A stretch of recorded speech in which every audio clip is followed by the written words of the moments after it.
The sequel to Zootopia was a work of art. And honestly, I think the best thing to do is to just let it speak for itself. So, to start this review, I'm just going to play for you what I found to be the most emotionally moving moment of the whole thing. Roll the clip. Why didn't you just keep it a secret from me? I mean, why didn't you just get rid of our child without me knowing anything? I thought you deserved to know.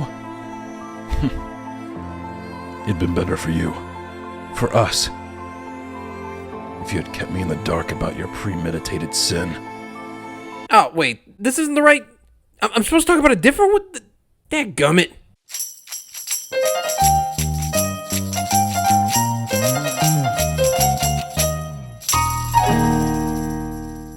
Zootopia was a solid Disney movie.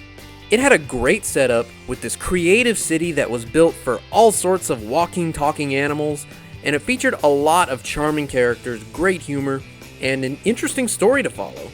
But its real strength was its message that this world they created allowed them to get across. On the surface, it was just a fun little animal adventure, but the writers were able to use animals to show such real depictions of prejudice that adults can recognize and that kids can learn from. Granted, I've always thought the details of this metaphor were a little messy, but I think the overall message about recognizing and avoiding prejudice is loud and clear. Zootopia 2, Zootopia, does not lean as heavily into that metaphor.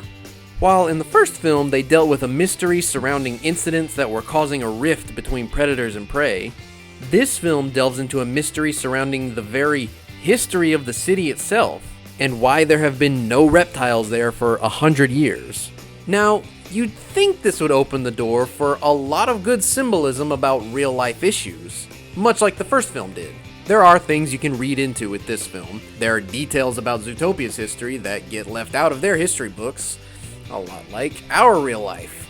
And then there's also stuff like segregation, I guess? But the first film got its message across in such clever ways that felt so grounded in real life, despite taking place in an animal world. This allowed the point to hit home just as effectively for kids and adults. In this new film, though, it plays out a lot more like your typical kids movie adventure. And there's nothing wrong with that. It's just kind of a letdown when you go from something so intelligent to something so standard. Most of the pressure of this plot only seems to revolve our main characters. Nobody else really seems to care all that much about it like they did in the first. I mean, they even go to where the reptiles have been secretly hiding this whole time, and they don't seem too fussed about their situation, really. So I don't really feel a sense of urgency from anyone other than Judy and Gary, the snake voiced very charmingly by Ke Huy Quan. The film actually seems way less interested in exploring the whole troubles of this society, and a lot more interested in exploring the relationship between Nick and Judy as partners on the force. Look, they do lean a little bit into almost seeming like romantic tension, but I can tell that the filmmakers think there's too many issues with that, and they don't go anywhere with that, which I was happy with. I like these two characters as friends, but the things that they write with this friendship, again, are just standard kids movie stuff. They learn that they need to communicate with each other better and show how much they care. It's well done, but I wouldn't call it groundbreaking or anything. The good thing, though, is that it is all presented with the fantastic animation you'd expect from Disney, and the good sense of humor from the first film.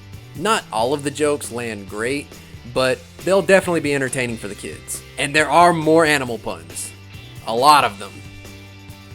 I like the animal puns. So, I gotta say, Zootopia 2, more like Midtopia 2. It's good, but nothing real wild or anything. Did you catch that? Animal pun.